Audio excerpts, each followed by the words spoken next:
Hey family, you're tuning in to the Jimmy Bonds podcast on Illadelphia Radio. Pardon any technical difficulties as we're recording live on the Zoom platform. Sit back, relax, and enjoy the show. Yeah.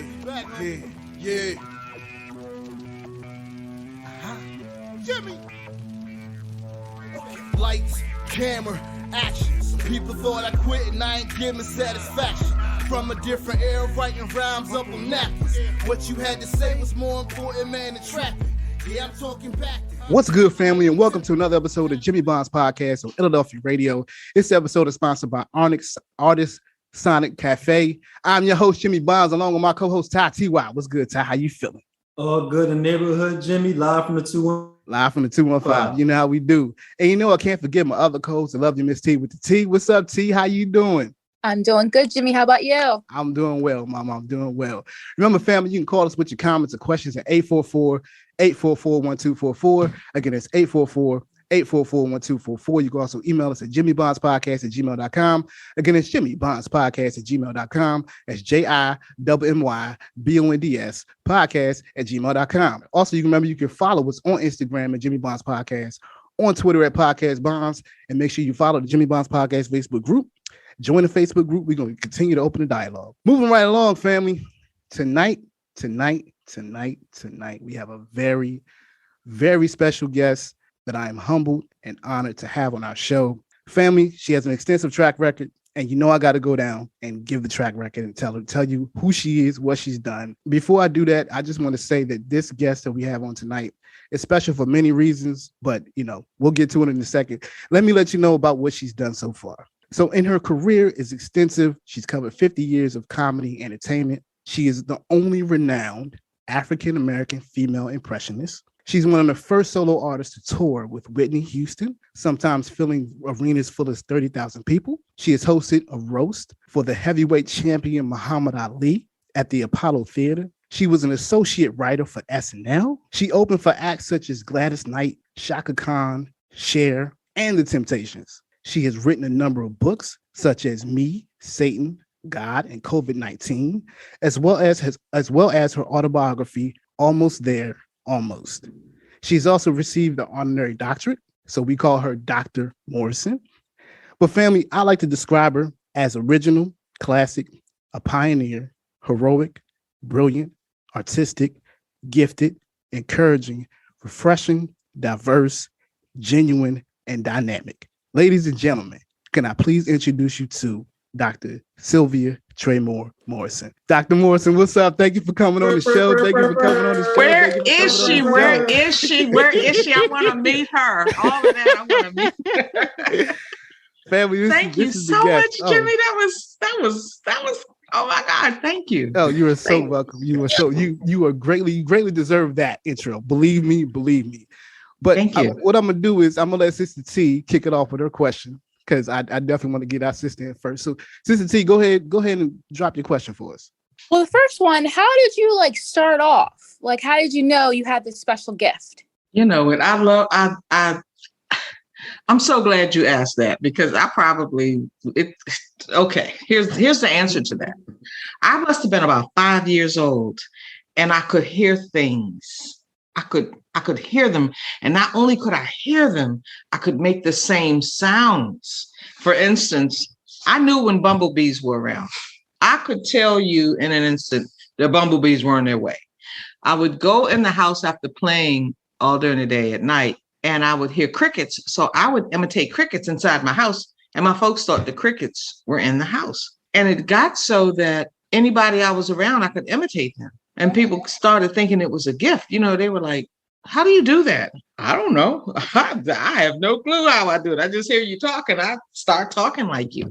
So that was how it all started. And it got so that I started doing birthday parties and backyard cookouts and weddings, because there was no platform. There was no stage for a young girl who is a potential comedian, because every time she does these impressions, people laugh, and there was just nowhere for me to go.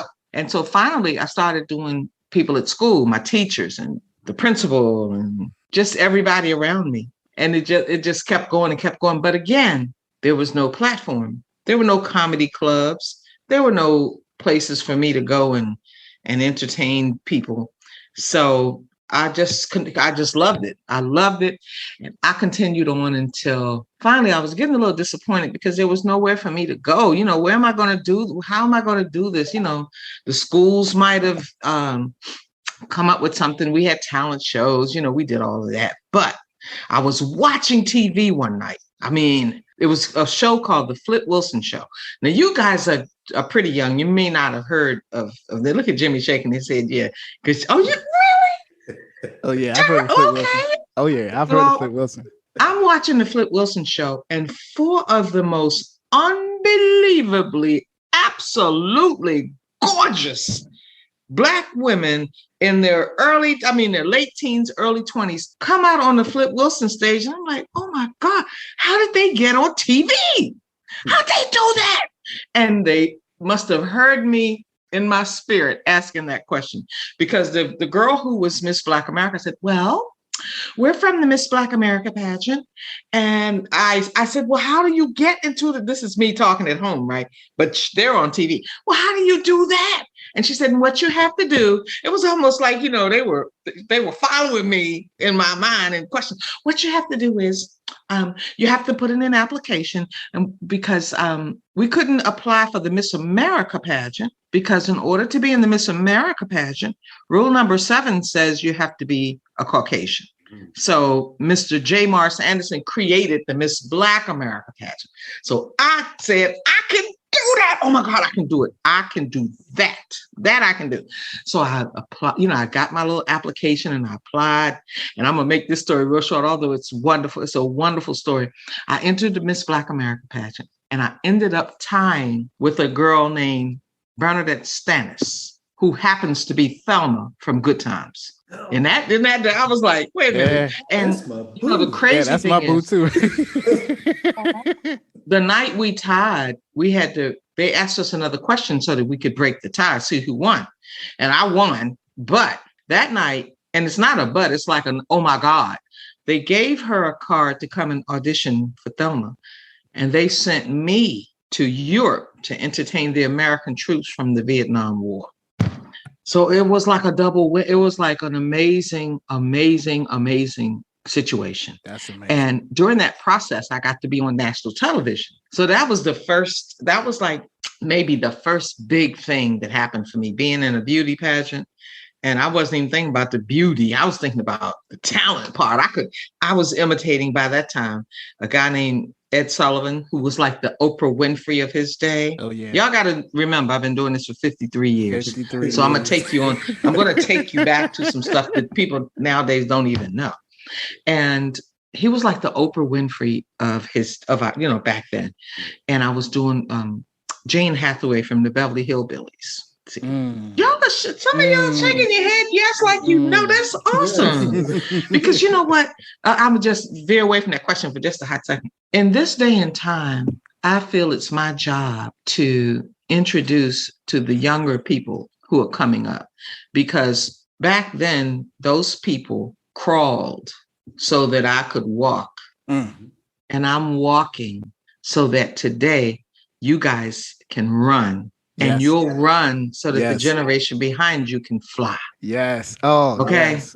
So that's what that is. So I'm introducing people from back in the day. I need to give them their respect for paving the way for so many of the young people who are coming up today, who I am just absolutely thrilled to be able to watch what they do. When they told me about you, Jimmy, I was like, okay.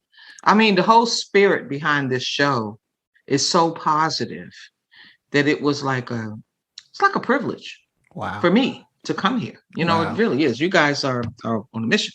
So, but anyway, I went to Europe to entertain the American troops.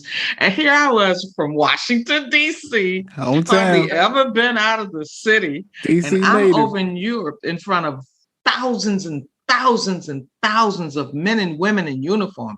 I cannot tell you what that was like, especially since me being a female, and I see all these guys out there in uniform and all their eyes are on me. You know, I'm like, oh my God. So it was so rewarding.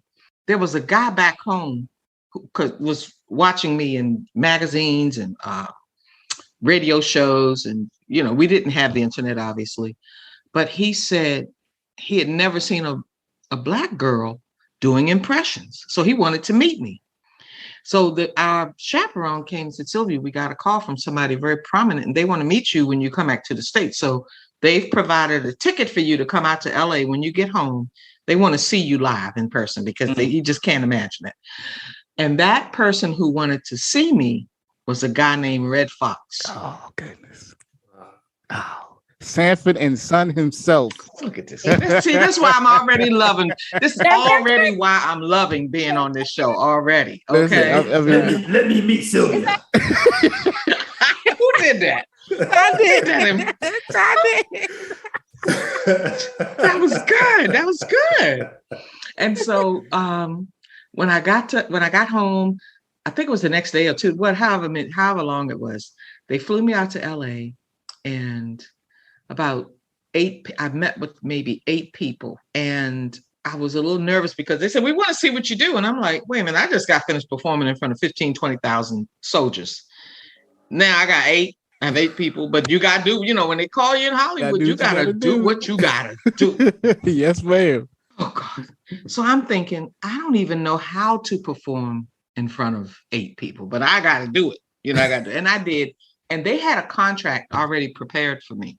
So I signed with Redd Foxx as my first manager without even consulting with a lawyer or anything. It was Redd Foxx, okay? Yeah, what else you going to say to that, right? What are you going to say to that? No, I'm not going to sign with you, Mr. Redd Foxx, no.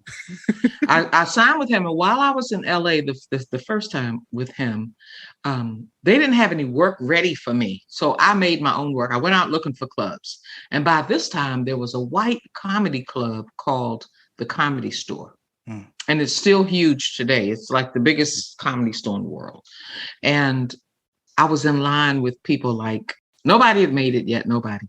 Jay Leno, David Letterman, and my good friend, Robin Williams. Yes. And Robin Williams, who was Mork and Mindy, he was the face behind Mork. He used to always say to me, you know what, Sylvia, you're going to be big. You're going to be big. You're going to be big, or you're going to be big. And it's like, who knew that he was going to turn out to be just the most incredible television star ever? Yeah. And so I know that's a lot of answering to your question. Oh no, it doesn't even matter about what you answered. You answered everything that T asked. I love stories.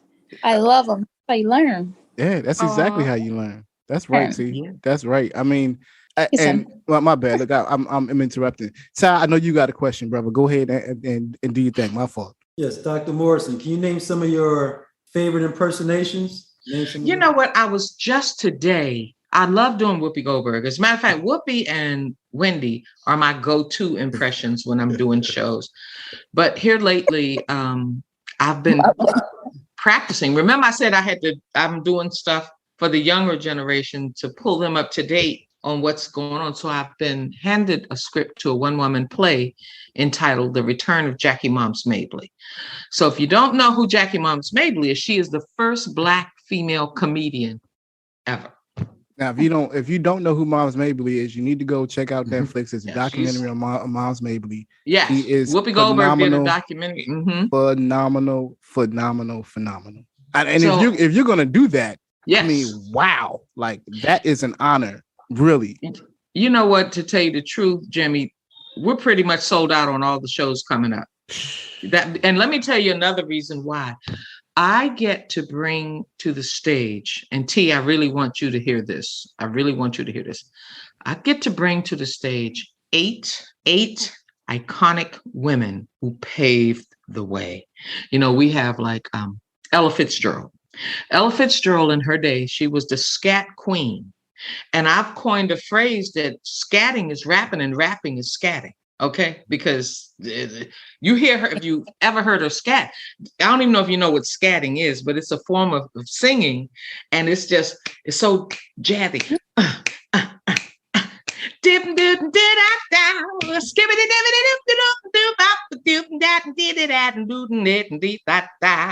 So I get to introduce to the public her, Ella Fitzgerald, Sarah Vaughan, Billie Holiday, Aretha Franklin, These are women who've already passed on. And Josephine Baker, who, by the way, one of her songs, she left America because they treated her so bad here. She went to Europe. Yep. And while in France, they just ate her up. They loved her. She was so amazing. She would sing parts of her song in French and parts of it in English. So I'm going to bring her out. I'm going to sing half a song in French and half a song in English. And then we have Pearl Bailey. Oh, yeah. All these ladies were so Nancy Wilson. I'm hoping I don't forget anyone. It's my opportunity to bring these women to life so that I can introduce them to you guys. For people who have no clue who they are, you'll be able to see who was responsible for us being able to do what we do today. And again, I'll say it again. They crawled so that I could walk. I'm walking so that you guys can run. And you'll run so that the generation behind you can fly. I love that. I just love it, Amen. Because you guys are just getting ready to start running. You're all not getting ready, but you're running now. And I tell people, you just never know when you're creating history. You're creating it right now, but you don't know until it's been created. And they'll go back and say, well, Jimmy Bonds was the first, or T was, Tyrone. It's like, it's amazing. I never in my whole life dreamed that people would come after me and, want to talk about what I did back in the day when it was, I was just doing stuff. And I tell people a lot that I loved what I was doing so much. I didn't get paid the first 10 years I was in comedy. I didn't get paid for comedy. I had to work jobs on the side, in order to make ends meet. Mm-hmm. And I was an airline stewardess. They call them flight attendants today. It's a lot going on. So I wrote the autobiography so that I wouldn't have to just tell it all over and over and over and over and over and over and over. But now that, podcasts are out and virtuals are out, it's like a privilege to be able to do that. And certain shows, and I have to say this, are more of a privilege than others. Most people try to take the left road and say, well, each one is a privilege. But when they said Jimmy Bonds, I'm sorry. I was like, I looked up and checked out who this was. I was like, oh, he's amazing. He's okay. This works. This works. Listen, from what you've done in your career, again, the team is extremely humbled by that. When we started the podcast, we never thought that we would be interviewing people of your stature. And, we are blessed to even just have this opportunity, and even saying that, look, I'm going to start off with this. I'm going to start off with this. I'm going to say 7 words, and I want you to tell me what you think about when you hear these 7 words. Okay. Okay. You like playing with matches, don't you? Oh my God, you got that from out of my book. I did. Almost down. My mother whooped us. Oh my God. Did we have a whooping? But thank you. I'm glad that that speaks loudly for me. I don't know if you guys know, but I was the first Black girl offered a job as an associate writer for Saturday Night Live. Well, yeah, yes. You said it in your opening monologue. It was like one of those kind of situations. And I have another book called Jelly Beans from Heaven. Yes, you do. And Jelly Beans from Heaven is probably my most popular book on Amazon because it's so different and it's so it just digs into your imagination. I knew that it was going to soar because the book was given to me. I think one of my ancestors or God or somebody put it in my head while I was on stage. And it's a fun book. It's a fiction, of course, but the autobiography was, I wrote that one. It took me 5 years to write that book. And I promised myself I wouldn't do no more. I don't want to be an author. I do not. That thing kicked my butt, but I got it finished and I said, okay, that's it. I got my book out. And then here comes Jelly Beans from Heaven. Yeah. And then I catch COVID in 2020. Yeah. And COVID, it was me, Satan, God, and COVID-19 because all 4 of us were in the room together. And I had to tell the public about that experience because I didn't want anybody to ever have to go through that. Whatever it took, I needed for you to do what you had to do so that you wouldn't catch COVID. And now China and a couple of the other Eastern European countries is coming back up. And it's like, please leave America alone. Just leave everybody alone. But, just, jeez. I mean, and one of the questions I always thought about was, you have really evolved as from when you started to where you are now. What would you say is the biggest part of your evolution? What would you say is one of the main reasons that you kind of evolved to be the person you are today? I'm going to have to pay homage to Whitney Houston. I'm going to have to pay homage to Whitney Houston. Whitney was in DC one night at the Warner Theater. This is when I first met her. The guy who was supposed to open for her thought it was Saturday when it was Friday. So she didn't have an opening act. So the promoters called me and said, can you come down and open for Whitney Houston? And I'm like, who? I said, did you say Whitney Houston? They said, yeah. It was 20 minutes to 8. And they said the show starts at 8 o'clock. Oh, goodness. So I'm in uptown north at 14th and Shepherd Street, Northwest in Washington, D.C. Yes. And I had to be down at the Warner Theater to open the show at 8 o'clock. At 8:03, I walked out on the stage. And the Washington Post was there. They did a story, and I still have the article because it warmed me so deeply. I got 3 standing ovations that night, and the article opened with standing ovations were aplenty. That's how magnificent the show was. And at the end of the show, Whitney comes over to me. She said, you know what? When I go on the road, I'm going to take you with me. I'm going to take you with me. And I looked at her like, right. Okay. Right. So when her tour started, her people, I believe, suggested that she not take me, but because we were like the same Black girl, look alike a little bit, she had Whitney coming out as a comedian, and then here comes Whitney the singer. No, you need a white guy. So they got this guy, and for whatever reason, it didn't work. And she said, I want Sylvia. I told you guys I want Sylvia. So they brought me out, and I did 23 cities with her. Wow. Now, when I tell you guys that Whitney her tour was another level. It was, I've been out with a whole bunch of people. I don't want to name them but I'm sorry. Whitney Houston's tour was on a whole nother world.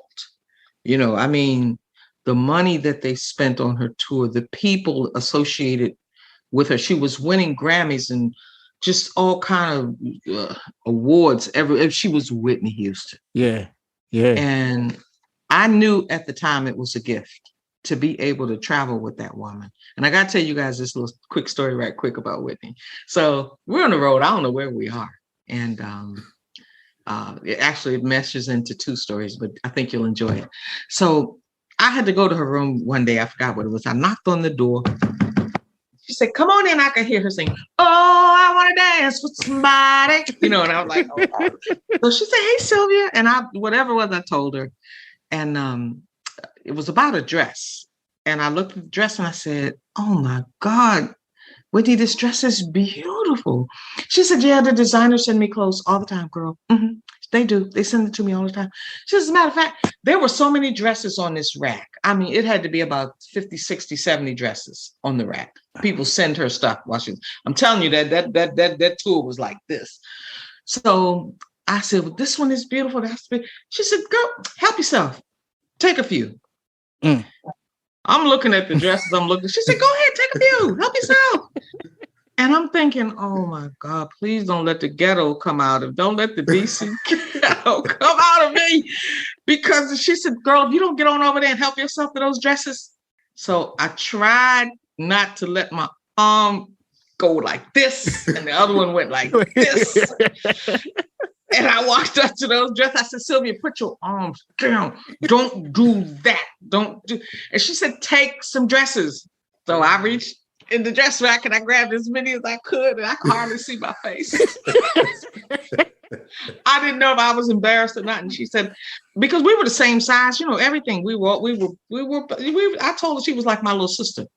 And then we get to Canada, and this night is probably in my top 3 favorite nights of my career.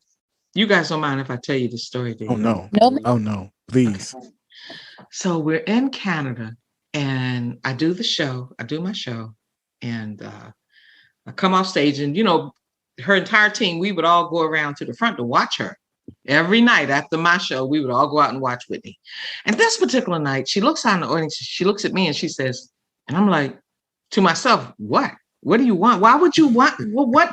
I don't want to come up there with you because I didn't know what did I do? Did I do something? So she said, I wouldn't go. So she sent security out to get me. And they brought me back on the stage and took me directly to Whitney. And she looked at me, guys, and she took this hand right here and she held it up in the air. And in front of all 13,000 and some other people, she said, wasn't Sylvia great? Wasn't she great? And I believe you could hear the roar of the audience for miles. And when she finished, I left the stage, I went back to my dressing room, and I broke down and cried because Whitney Houston had just stamped me in front of thousands of people. And it was like one of the most rewarding times of my career. It was just amazing. So when she died, I wish that people knew the Whitney that I knew. I really do. Because they gave her So I'm sorry. I get emotional when I tell that story. No, I'm emotional over here with you. I mean, thank you. I used to dance at 6 years old listening to Whitney Houston. I mean, nobody knows this about me, but my mom, that's probably the only person my mom would let me listen to at 6 years old was Whitney Houston. And that song, I Want to Dance with Somebody, that was the song I would sing at 6 years old. So, I'm not gonna say I knew Whitney, but I mean I knew Whitney's voice, I knew her music, you know what I mean? But just to hear you talking about this experience with her, it was truly, I mean, it's one thing to do a show with her, but then to travel with her. She called us all in one night and she said, just the ladies, we're gonna ride the bus. Yeah. Look, she assigned me my own bus, my own limousine drive. God, jeez and crackers. That Whitney Houston was amazing. Yeah. She was an amazing person. And I'm so sorry that, just everything that happened to her. But yeah, that was something I never forgot. And Tyrone, I know you had asked me a question earlier. I didn't get to another part. Come on with the questions. The questions at this point, they don't even matter. We just listen. We listening. You tell the story, we listening. It don't even matter. Forget the questions. Ty, you had a question. Don't worry about it. Let her finish. But I'd like to know what you guys would like to know, because I could just sit here and just talk, and you would go. And we could just sit here and just listen. That's.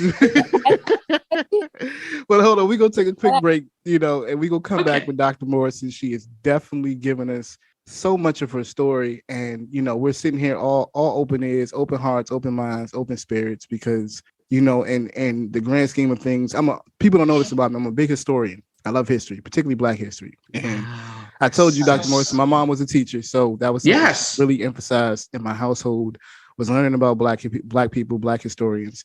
My grandfather was a jazz musician, played for forever, played with some of the greats. So I'm always in tune to history of our people and why it's important, why it's important to retain it, why it's important to have it.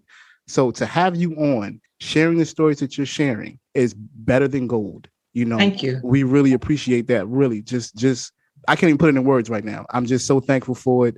I know T and Ty are thankful for it. We're learning so much about you, but also the era that you started in, and the importance of that era, and why that era has so much importance today. Like you said, you had others pave the way for you. They were crawling, right. You could walk. You did it so we could run. And our kids are going to be able to fly. That's exactly what it's going to be. So, absolutely. Family, listen, on that note, we're going to take a quick break. Remember, you can call us with your comments and questions at 844-844-1244. Again, that's 844-844-1244. You can also email us at jimmybondspodcast@gmail.com. Again, it's jimmybondspodcast@gmail.com. That's JIMMYBONDS podcast@gmail.com. You listen to the Jimmy Bonds Podcast on Illadelphia Radio, the indie station for the indie nation. We'll be right back. Hey, this is Michael from Abu Dhabi. Listen to Jimmy Bonds Podcast on Illadelphia Radio. Welcome back to the Jimmy Bonds Podcast on Illadelphia Radio. We thank you for listening. Remember, family, you can call us at 844-844-1244. Again, it's 844-844-1244. You can also email us at jimmybondspodcast@gmail.com. Again, it's jimmybondspodcast@gmail.com. That's JIMMYBONDS podcast@gmail.com. And welcome back to Jimmy Bond's Podcast on Illadelphia Radio, the indie station for the indie nation. Remember, family, you can call us with your comments or questions at 844-844-1244. Again, it's 844-844-1244. You can also email us at jimmybondspodcast@gmail.com. Again, it's jimmybondspodcast@gmail.com. It's JIMMYBONDS podcast@gmail.com. And family, tonight, again, we are interviewing the fantastic, the phenomenal, the wonderful Miss Dr. Sylvia Traymore Morrison. She is giving us all her stories and letting us know about her career, what she's done. And also, family, I should definitely let you know she's a DC native. Anytime I talk to a DC native, I'm so super proud. And you know, this particular native, I'm extremely, extremely proud of. So, family, Dr. Morrison is definitely just letting us know what's going on. And during the break, she was talking about her coming to Philly to do the Black Miss America pageant, and she was talking about how Philly has been so good to her. So go ahead and continue the story. I'm sorry, continue the story. Well, you know, they do the Miss Black America pageant. Well, they've done it for the last 5 or 6 years at Temple University, except for the pandemic years. You know, we couldn't do it. But every time I come to Philadelphia, for whatever reason, they treat me with all of this queenly stuff. You know, so it's like the first year I did the Miss Black America pageant, they brought me in as a judge. And then the next year it went so well, they brought me back as a judge and a co-host. Now, in the meantime, Philadelphia provided all this makeup stuff, people to come in and style you, and the food. You know, the sponsors were just amazingly incredible. And you would have thought I was Miss Black America all over again. Because Philadelphia is my town. Philadelphia hooks a sister up every time I come there. So I'm looking forward to coming in. I hope you all can come to the pageant. Oh, yes. It's always an experience. It's always such an amazing experience for me because I was in the pageant in the early 70s. So imagine, you know, I missed Oprah Winfrey by 1 year. She was there a year before me or something like that.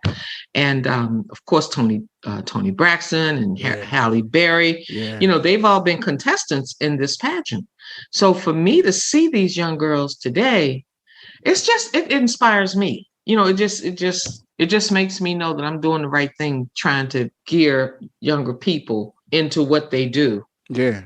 So that they can be inspired and hopeful and all of that other good stuff. Because it's real tough out here. Yeah. It's real tough. I remember when I first started doing comedy, I didn't know anybody that looked like me. I had no girlfriends. I couldn't call nobody on the phone and say, meet me at the club. There was none of that. I was just by myself. That's what it is. I started seeing comics come along like Marshall Warfield and Shirley Hemphill from What's Happening. And, you know, it was quite a deal. It was quite a deal. So yes, I can't wait for June for the pageants. I can be back in Philadelphia. Listen, and I'm on Illadelphia. That's right. You're on Illadelphia Radio. Oh, goodness. That's right. That's right. He is doing it. Family, remember that's in June. Definitely come if you're in Philly in June. Please come check out the Miss Black America pageant. Ty, I know you had a question, brother. Go ahead, man. I know you got a question, bro. Yes, Dr. Morrison. What kind of work did you do with Yolanda Adams? You know what? I was in the DC area, and Marcus Wiley, who is on her radio show or has been on her radio show, was doing a show in the area. And I was invited by the pastor of the church, because it's a big old church, big church, to open for Marcus. And I did. And it was amazing. And he said, look, I want you to come to Texas, to Houston, because Yolanda Adams and I are doing a show together. And I just need for her to see you.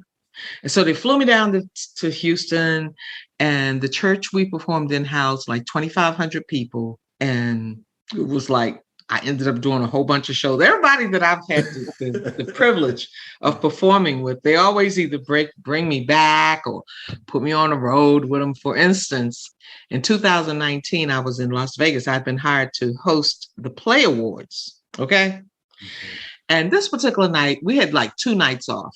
So I said, I'm going to go see George Wallace, and then I'm going to go see Monique. Okay. So on my way to see George Wallace, when I run into a DC native who I knew, who was a comedian, young comedian guy. And he said, well, Miss Sylvia, I'm headed to the Monique show because she's going to let me get on the stage for 5 minutes.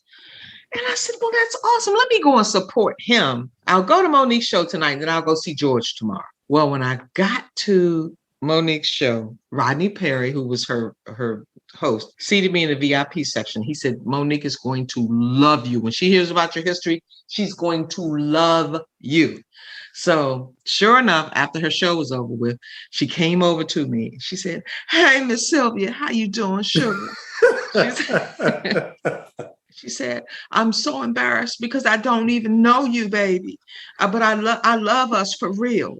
You know, she would do that. So she started telling me about this woman. She said, you know what? Come back to my dressing room. And this part, guys, is another one of my favorite moments in my career. So I go back to her dressing room, and everybody's back to her hairstylist, her road manager, her makeup artist, her personal man, you know, just all the security. Everybody on her team was back there. And she set a chair in front of her and told me to sit there. And she said, have you ever heard of a woman by the name of Lucille Brogan? So I said, I don't think so. I vaguely remember her. She said, well, she was like the first rapper. She had a first hit record in 1921. And I said, oh my God, that's powerful. She said, and I've been promoting her because nobody knows about her. She said, she looked at her team and tears started forming in her eyes. And she said, guys, didn't we just talk about this morning? Put your seatbelts on. I'm getting ready to tell y'all something. Okay. So everybody shook their head yes. And it was quiet. It was so quiet. They knew the bomb was coming. They knew something was coming. And she said, well, Miss Sylvia, this morning, Lucille Brogan came to me. Now she's deceased, right? And Monique said, she came to me and she said, Mo, don't worry about promoting me. I'm going to send you the woman you need to promote. And she said, Miss Sylvia, you walked in the door. And I mean, she just tears started rolling down her face. And from that moment on, she brought me back to Vegas for 9 shows on her residency. She took me all around to different radio and television stations, telling people who I was and that, you know, she didn't know me and she figured they didn't know me either. She said, but you need to know her. So she just, on the last night of her, she was doing a show for the LGBT community. And George Wallace came in to see the show. And right after the show, I opened, and of course, she was the headline. But when I got off the stage, George Wallace got up out of his chair and ran back to where I was. And he said, I've just never seen anything like that. And he said, I'm going to be in your area at the Bethesda Blues and Jazz Club in Silver Spring. And I'd love for you to come and do a show with me. And I was like, George don't even know that he's like one of my favorite comedians. George Wallace, sure enough, he came to Maryland. I went up there and I did the show with him, and we've been best friends since then. You know, awesome. He says he couldn't believe that he'd never heard. He said, you've been doing comedy longer than me. How's that possible? You know, and so that was another one of my jeweled nights, because Monique brought me back for 9 shows. You have to, I had to admit that I've been very blessed with these big stages. I mean, the Muhammad Ali roast, really? Yes. I replaced Richard Pryor, really, at the Apollo Theater. Yeah. Look at you, Jimmy, knowing your history. But you also did Warner Theater. I mean, I'm from DC, so you know Warner Theater is a big deal for me. Yeah. For people that don't know, even Dave Chappelle did a show at Warner Theater. I was there that night too. I was too, as a matter of fact. Were you? Yeah, I was for his HBO special. I sure was in the crowd. Yes, ma'am. I sure was. Wow.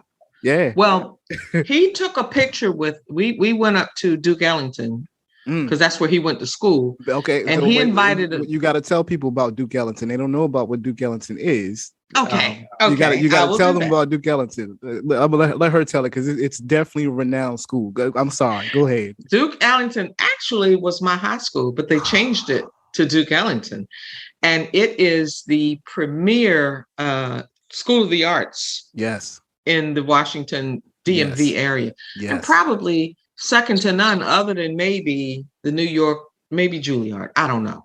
Maybe, but possibly. Yeah, possibly. And so he was giving his Emmy to the school, and he invited a bunch of comics, myself included, up to Duke Ellington as he presented it. And so once he presented the award, he called all of us up on stage. I'm the only female in the group. I was the only one in the group, and he came and stood his little self right beside me. I thought it was so sweet, and he took a picture to go on the front cover of the special that he did at the Warner Theater. Yeah. And so that was that was fun. That was a lot of fun. And what was I saying before we even got on there? Look at me. I done jumped all over. Went from I know. But anyway, so I think we were talking about Monique. Yeah. And from that day forward, when she sat me down and told me what happened and why she was led to promote me, she's been doing it ever since. You can go on T.I. and Tiny's podcast. There's Monique telling them about Sylvia Traymore Morrison. You can go on Sybil Wilkes's pod. You can go on the podcast that she does. She usually tell them who I am. And I'm like, you know what? I don't know what I did in life that these people show me so much love, but I'm very grateful and thankful for it. And, my friend always said, it's your talent. They love your talent. Muhammad Ali's second wife that he had with all of his children, Khalila, she asked me to write a foreword to her book. She's about to release a book. And I was like, she has maybe about 15 people writing the foreword.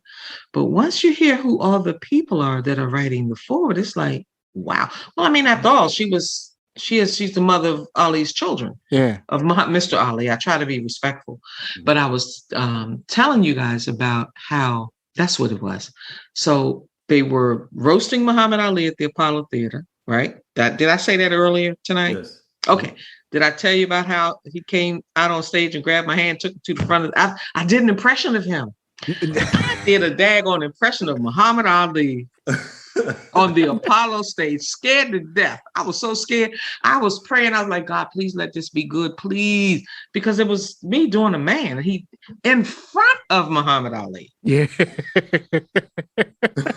And I was like, this is either going to make me or break me because everybody was there. If you were in sports, you were there that night. Yeah. And on the panel, they had Jim Brown, Fred Williamson. They had these football players and basketball players and all these folks and just an amazing group of people. And the walls were packed with people, standing room only. Oh, my God.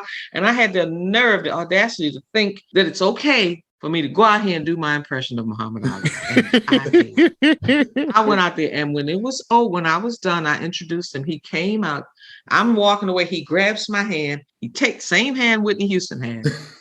And this is before the Whitney Houston thing. So she had the hand after he had. He took me to the front of the stage, and he said, wasn't she great? And then he said, you doing me, a woman doing me? That's just awesome.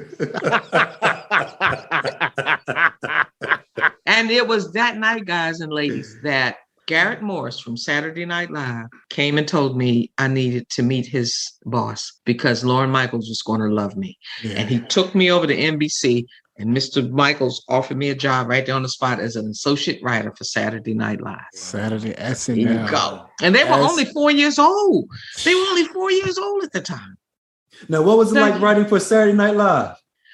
Well, now that's a good story. And the story is in my book. It was, you got to keep in mind that a Black girl in the 70s, first of all, they would be saying stuff. When I finally start going to Black clubs, they would say stuff like, why do you even want to be a comedian?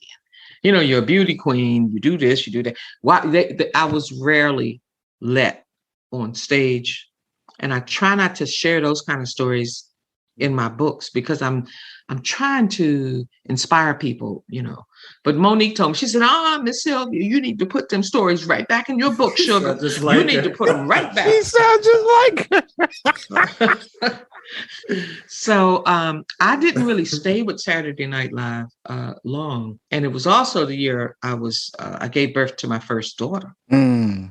So I was kind of sick from morning to it was like Really? I mean, like, do I have to be sick? I got to go to work. Yeah, right. But I remember my first job that they assigned me to. I was working for. I didn't even know these people. I'd heard of Linda Ronstadt. She's this white girl who's a singer, and also Bob Hope's wife. Oh goodness! Wow. And I'm all backstage looking at all the dressing rooms with the big John Belushi, Dan Aykroyd, Jane Curtin, Gilda Radner, all that stuff. So I don't even, it's been such a long time, I'm clouded about what I was doing there. Yeah. So you wouldn't see any of the stuff that I didn't write anything to go on TV. Because a lot of people want to know which episodes were you involved in. I never got a chance to do that. So, but it was the fact that I was right there. Yes. I was there. Yes. I was there with them. So. Definitely. Okay. See, I know you're doing your thing. See, go ahead. I want you to ask your question, sis. Well, now after that story, what? Oh yes. Out of all the places that you performed, what was your not most memorable, but what was like the wow? Because you did Apollo, so I'm guessing that probably was the wow. But was that your wow? Like, wow, I'm here. The which one? Yes, all the arenas and everywhere you perform. What was your like wow? I'm here. Okay, so I think it was Indiana. We were in Indiana. I was with Whitney, and they had us at a stadium. So I'm like, God, people. Imagine being at JFK or just a big stadium. This was like 38,000 people. How is little old me, that nobody knows, gonna just get and capture the brains and the attention of 38,000 people? Yeah. Yeah. That it didn't matter because the question was irrelevant. You got to go out there and do it. They hired you to do this. And I remember being out on the stage. It was going so well. It was like I just wanted to scream, thank you. I just wanted to scream. And all of a sudden, just as I was finishing, here come this whole trail of limousines coming down the stadium, and it was Whitney, right? She was in the car. And when the audience, between them roaring for me and roaring for the fact that Whitney was just coming, it almost hurt your ears. So that was a wow. That's the first time I told that. So thank you for asking. Thank you for sharing. Yeah, but it was like amazing. It's like, I have some days that I can think back on that were so amazing that I didn't know that I was special. I just didn't know it. Yeah. And I'm still thankful I'm so thankful for this podcast. Thank you. I'm thankful for this because we thank you. We thank you, Dr. Morrison. We thank you because this is, I'm getting chills right now. And that's all honest. Like, I'm getting chills. I can't believe the stories that you have, the richness of everything. I mean, people, you get on podcasts, they start name dropping. Like, no, you're nowhere near name dropping. You are telling stories that people live their life to try to tell. But it's the genuine part of the stories that you're telling. Yes. Like, it's very like authentic. Like, it's that we love. Yeah. Thank you. Love to hear. Thank you. Yes. Thank you. Thank you. Yeah, it's real. It's definitely real. See, I know that you probably got to do your thing, but I can't even tell you how grateful I am to be hearing your life, some of the things you've done in your life, and just how much you have done. 53 years in entertainment, and not just comedy, but entertainment in general. That is a lifespan for some people. That's, people don't even live that long, and you've been doing it longer than that. And I read some passage in your book, Almost There. Yes. And one thing that stood out to me, there's a bit of concepts that I think that our generation is not familiar with, that I kind of wanted to touch on. And that is really, when you were growing up, and it's kind of like, some of the most famous ones, a lot of the actors and entertainers got their start really in their living room. Mm-hmm. That's where they kind of like molded their skill. That's where they kind of developed, who they are. And, I'm not sure if that's how it's done now. I think a lot of people want to get on YouTube and, do it that way. But back then, your audience was your family. And if your family didn't approve or say to you, like, they let you know. And that's your hardest audience right there. You know, that's your hardest audience. And it got me thinking about your dad and how much you loved your father. And how you were, you know, you the baby's girl. You know, that I have a daughter, so I know I can relate to that, right? Yes. It got me thinking about you watching him dance and how he's a tap dancer and how that was one of the things you said was, you know, you would have thought that he was professional with the way that he did it. Yes. And so I often wondered, was he a bit of a inspiration for you as far as you getting on stage and performing? Because in a sense, you had an example, but it just wasn't what everybody else knew, was what you knew, you know? So was your father a bit of an example for you to say, hey, you can actually do this? I think and I'm glad you said you have a daughter, because a lot of, and you can identify, because a lot of guys don't understand who they are to those little girls. Let me tell you, my father was a king in my mind. Yeah. He was I'm talking a real king. Yeah. He'd fought in 2 wars, 2, not just 1. He spoke what, 3 languages, right? Yeah. He could speak all these different, and I don't know if you read the part, but I remember one day I was in junior high school and we were invited to sing for this famous jazz guy. We didn't know anything about jazz. I mean, my neighborhood, we listened to Motown. Yeah. You know, there wasn't no jazz. What? So we get down there and I see this older man, much older man, sitting in a chair, just sitting there. I kind of felt sorry for him, but he looked like somebody my dad may have known. And if you know my dad, we were cool. Because I loved my father with everything I had. And so I walked over to this older man and I said, "Excuse me, do you know a man named John Morrison?" And he looked at me like, "I don't know, where would I know him from?" I said, "Well, we live at 16th and Corcoran in Northwest DC, and you just look very familiar." And he said, "I tell you what," because I was gonna get the guy in free. We were singing for at the mayor's office. Yeah. He looked at me, he said, "I tell you what, when you get home, tell your father that Duke Ellington said hello." Wow. Look at me, watch this, Jimmy. Look, I looked at him, I said, "What's your name?" What? He said, "Tell him Duke Ellington said hello and that we might be long lost cousins." I ain't thought no more about him because some people came and rushed him out. And so I said, poor thing. I was going to get him in free too.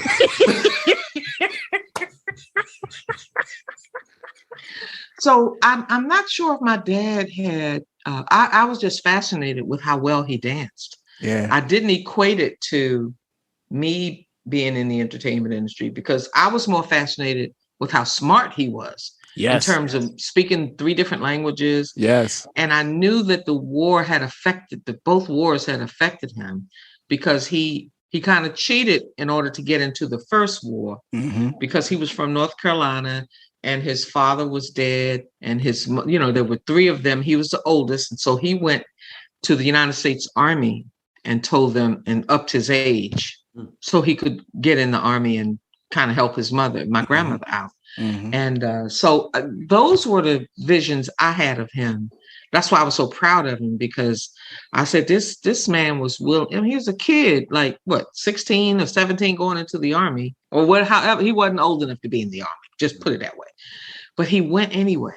And he fought for a country that was not really too receptive of Black men.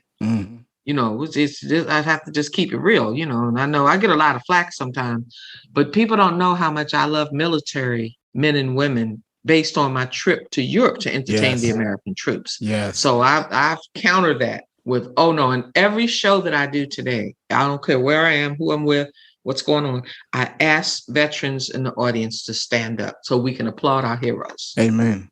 Do that every show.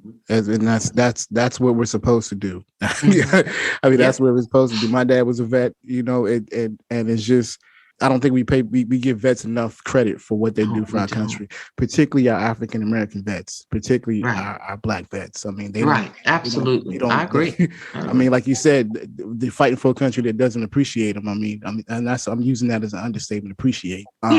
Right.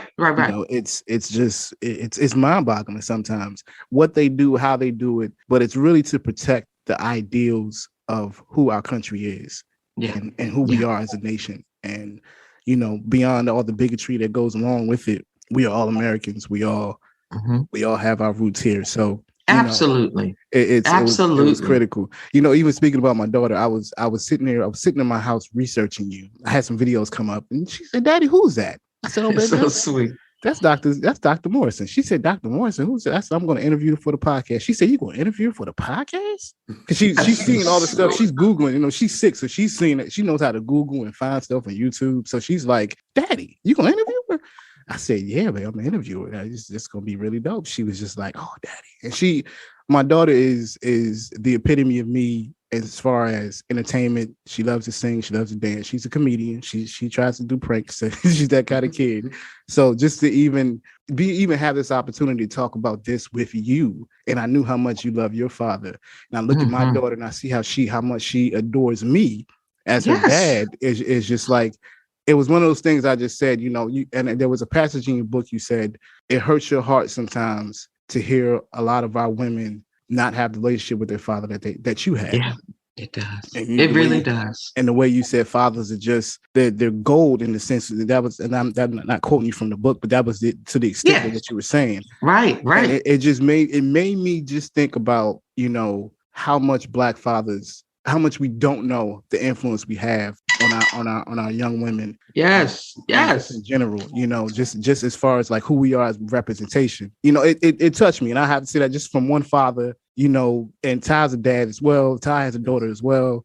T's super close to her father, so it's like it's one of those things where we're honored. I'm humbled to even hear the way you talk about your dad, and I know it's kind of going on a tangent and going off spew, but it was important for me to mention that because, for a long time, Black dads have gotten such a bad rap, or Black men have gotten such a bad rap. Yeah, they have. Aspects. But to read what you wrote, I was like, yeah, this is exactly what, the type of things that I love to talk about, because people don't talk about it enough. That's a subject. I got to go with you on that one. That's a subject that's not brought up enough. And I don't know how this may sound, but I wish that a lot of guys, especially our brothers, knew who they were to their daughters. Mm-hmm. My father couldn't do any wrong. None. Even when he went out and bought that gun out in Virginia, and shot the guy. I know. That's a whole nother story. That's a whole nother story. Read the book. Read the book. Almost. But he was very. I see some of my friends who have, even the granddaughters. Even with granddaughters, they just, especially when that father is representative of his father, and it gets really deep. It gets deep. Yeah, and I get to doing imitations of them anyway. So it's like. Listen, I mean, we could talk. I could talk forever about that. I really could. I'll do that. Yeah, we gonna get back to script. Look, we gonna get back to it. We gonna have one more question, and then we gonna go to break. T, I want you to ask your last question before you go. Can you do that for me, sis? Okay. What's next? Since the pandemic lifted, a lot of what I was doing prior to then is coming back to surface. This Saturday, I'm doing a show with a woman by the name of Angela Moore. She's a young Black female comedian down in Virginia, and she's starting to put together these comedy shows. And she asked me if I would headline her show. And, I'm at a point where I don't want to say it like that, but I just don't do the local baby comedy shows anymore. I mean, that's just how it goes when you start going. But I thought about it very hard. And I said, you know what? When I was her age and I needed certain things, people were so receptive. They helped me out so much. They did things it's like, Sylvia, you can do this show for Angela. And she doesn't know any of this, but because I told her I was going to announce it at the show, what it meant when she asked me to do her show.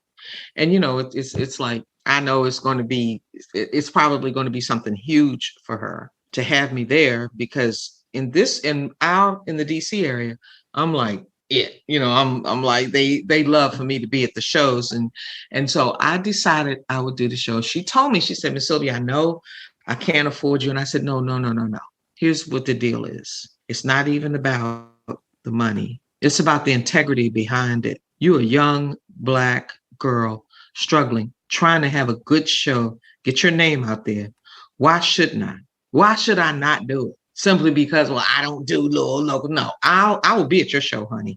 I will be there. Don't you worry. You can tell folks I'm going to be there. I'll be there. So That's there. awesome. And then I'm trying not to schedule too much because the play is coming back. We were supposed to open at the Howard Theater when the first round of COVID came, so they canceled it. Is that Ira Aldrich or at Ira Aldrich Theater? That was Ira Aldrich. No, the Howard Theater on 7th Street, not at Howard University. Not Howard campus, was the Howard Theater. Got you. Okay. Yeah. Okay. Even though I would love to do the Ira Aldrich. I've done it. Oh, yeah, wow. I did it. I did it when I was a young buck. I did it. I'll tell you about that. I'll tell you about that later on. Okay. Well, let's see.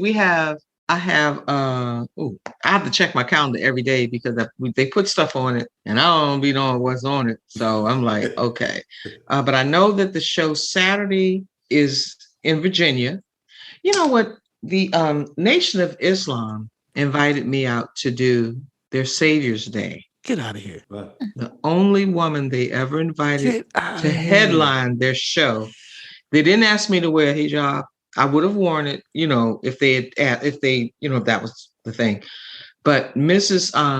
Farrakhan and her entire troupe came riding in there on these little electronic seats to get them a front row seat. And it was just so amazing to see. I couldn't even see the end of the people. That's how many people were there. And it was like a privilege. So I'm doing Angela's show Saturday. And then I have the Hard Rock Cafe in Atlantic City for 2 nights.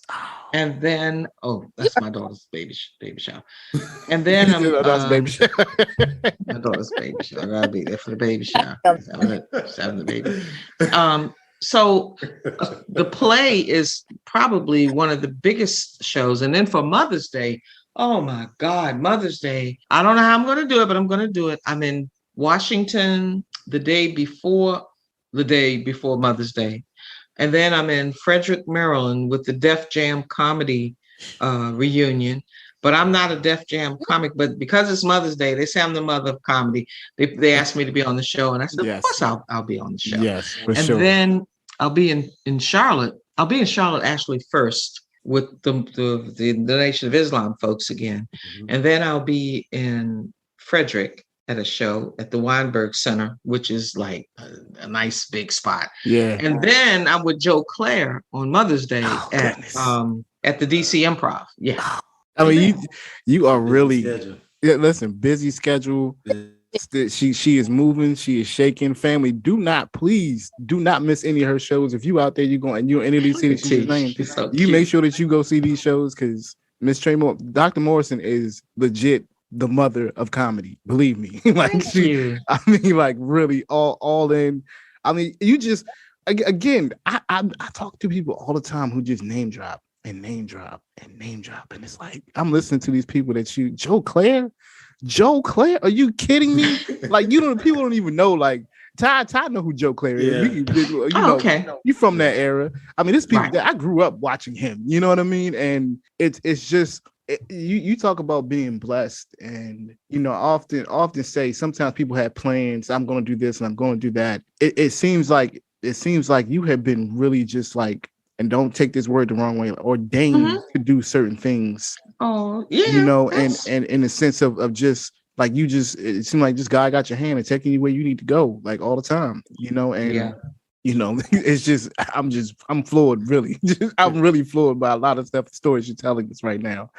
But listen, we're gonna take a quick break and we're gonna come back, family, with Dr. Sylvia Traymore Morrison, more stories from her. I'm really speechless right now. Normally I'm not speechless. I'm really just taken back by all this. I'm sitting in front of a living legend, and it's such an honor, it's such a privilege.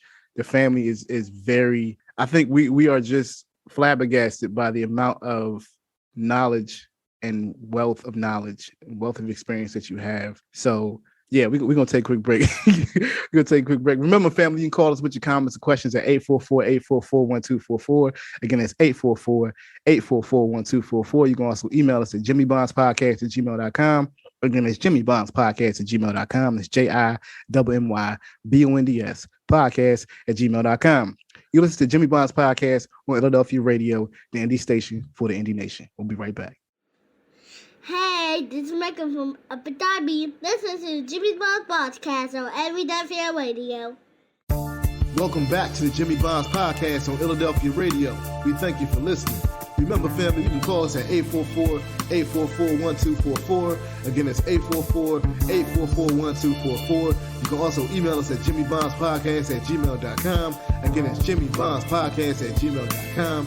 That's JIMMYBONDS podcast@gmail.com. And welcome back to Jimmy Bonds Podcast on Illadelphia Radio, the indie station for the indie nation. Remember, family, you can call us with your comments or questions at 844-844-1244. Again, it's 844-844-1244. You can also email us at jimmybondspodcast@gmail.com. Again, it's jimmybondspodcast@gmail.com. It's JIMMYBONDS podcast@gmail.com. And again, family, we are interviewing the lovely, the fantastic, the phenomenal Miss Dr. Sylvia Traymore Morrison. I am honored. T's on it just to have you on. I know she has to go, family. We're gonna wrap this up real quick. I had a slew of questions to ask you even while you were on here.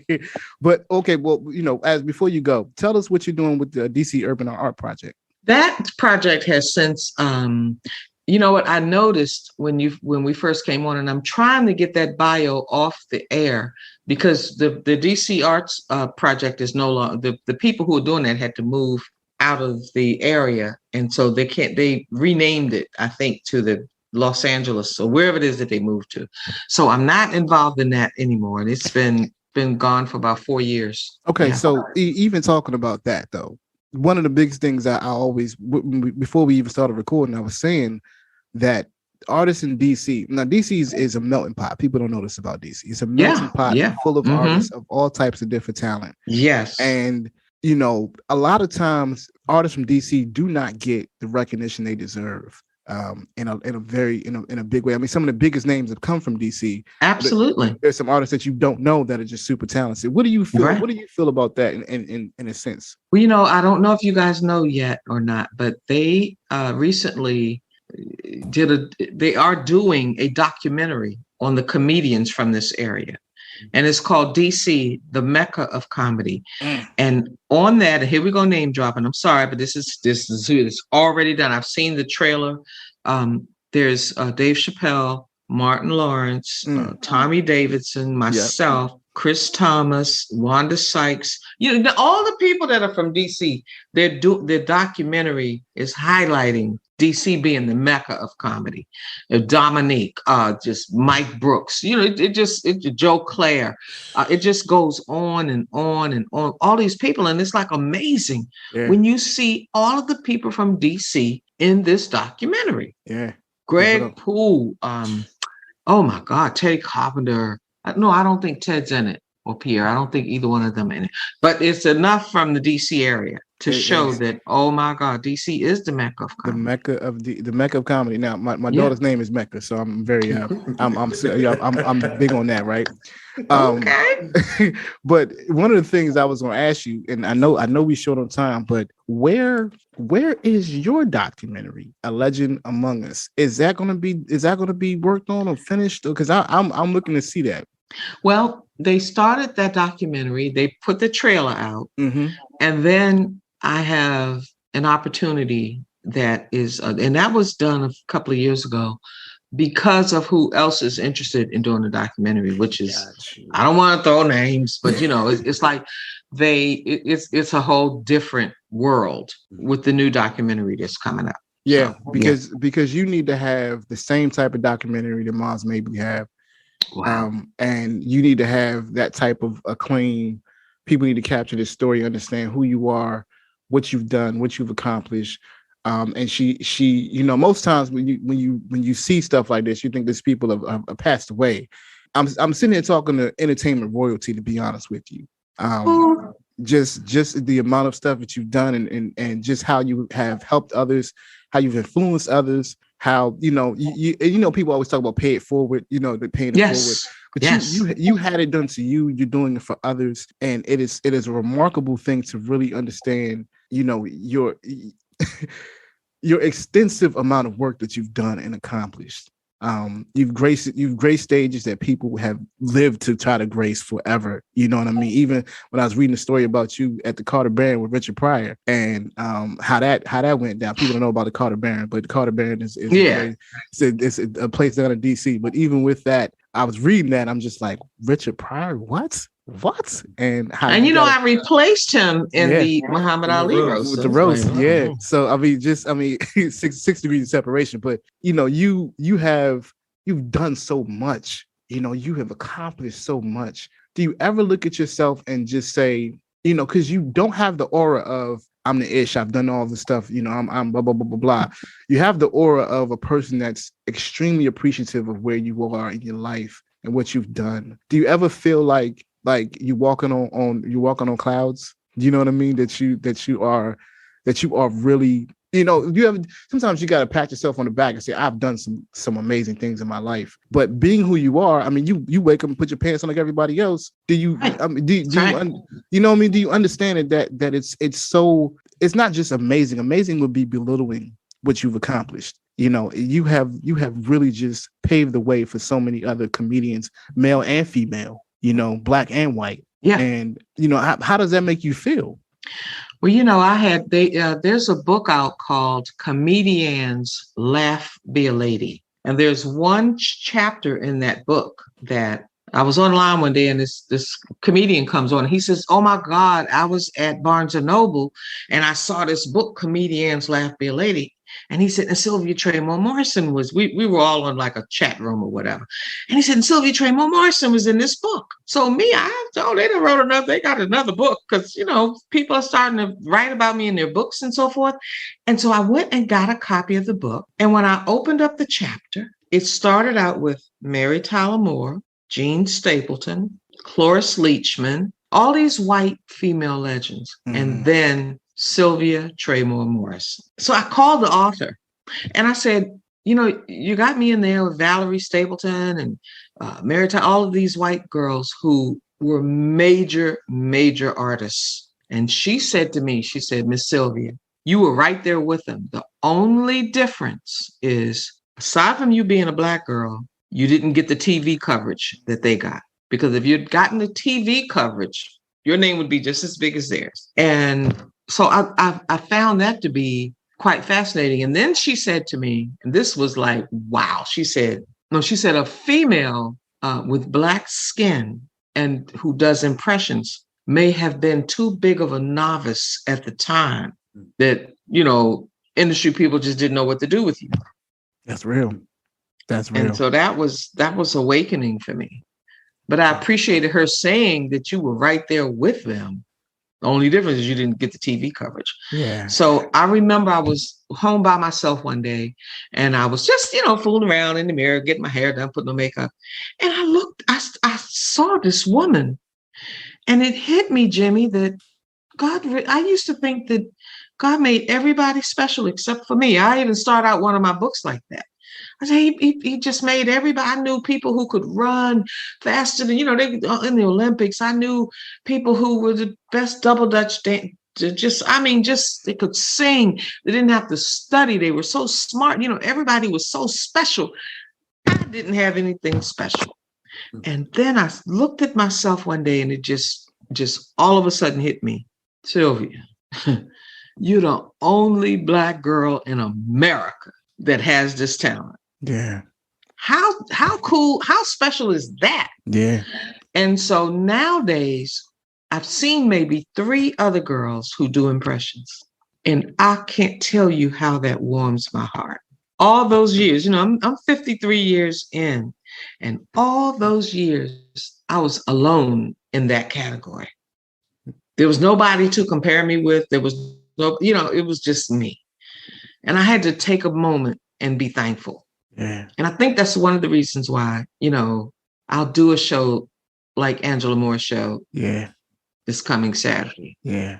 Because, there could have been many women that she could have chosen who do what I do, but I'm one of very few today. But for 40 some years, I was it. There was nobody else. So I have to have a certain amount gratefulness. And thank yous in my heart for all of that. And it has been a rich journey. It's been, and it's still being a rich journey. Yeah. I mean, you know, I have some stuff coming up further down the lines. It's not, you know, it's not even being promoted yet. I mean, you done given us your calendar. Your calendar enough would be anybody's. They look, Tom, all right? You talk about, there's a bunch of artists right now with a calendar like yours was probably like, I'm doing it. You know, and I'm like, she ain't stopping. She ain't stopping. Well, see, if Whoopi Goldberg was here, this is what she'd say. She'd say, okay, let me put this, let me just say this. Let me just say, I'm so silly. Anyway, I had to throw in another impression for the audience so they could know. Dr. Morrison, I know you got to go, but I have to tell you from my heart, from the team's heart, I thank you. I love you. I appreciate you. You are a gift from God, golden beyond your years. And we just thank you so much for all that you have done. Coming on tonight is definitely a very humbling and appreciative experience. Ty, what do you want to say before she goes, bro? Thank you too, Vincent. Yes. Go ahead. I'm sorry. I want to say thank you, Dr. Morrison. And first thing tomorrow, I'm going to tell my daughter about you as well. She's out in California. Yeah, she's 26. She's out in California right now. Yes. You have a 26-year-old daughter? Yes. What? I didn't know when to stop. I just, yes, 26. Yes. Well, thank you. Thank you both very much for that. I appreciate it. And I'm so glad that you guys were recommended for me to do this. And I've totally enjoyed myself. And it's almost like I'm sitting in my living room talking to you guys. So thank you for that too. I appreciate it. That's like we are definitely appreciative. I'm lost for words. I always have a lot to say. Ty would tell you I always have a lot to say. I ramble on forever. Jimmy, don't stop talking. Jimmy, don't stop talking. I'm lost for words, and I'm just, you know, it's one of those things that it's kind of like something I would have dreamt about, meeting someone that has accomplished what you've accomplished. Again, Dr. Morrison, thank you so much. Yes. We appreciate you. Go get Dr. Morrison's books. Almost There, Almost. Me, God, Satan, and COVID-19. Please go get that book. And what the other book was? And the Jelly Beans from Heaven. Jelly Beans from Heaven. Just on the tip of my tongue. Please go get her books on Amazon. They're all on Amazon. Make sure you check her out. She has tons of stuff on YouTube. Check her out on Instagram. What's your Instagram plug?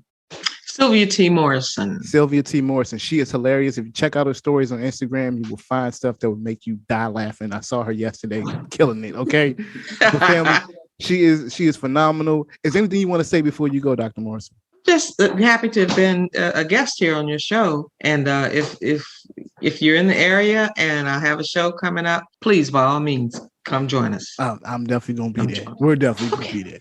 But family, listen, remember you can call us with your comments and questions at 844-844-1244. That's 844-844-1244. You can also email us at jimmybondspodcast@gmail.com. Again, it's jimmybondspodcast@gmail.com. It's JIMMYBONDS podcast@gmail.com.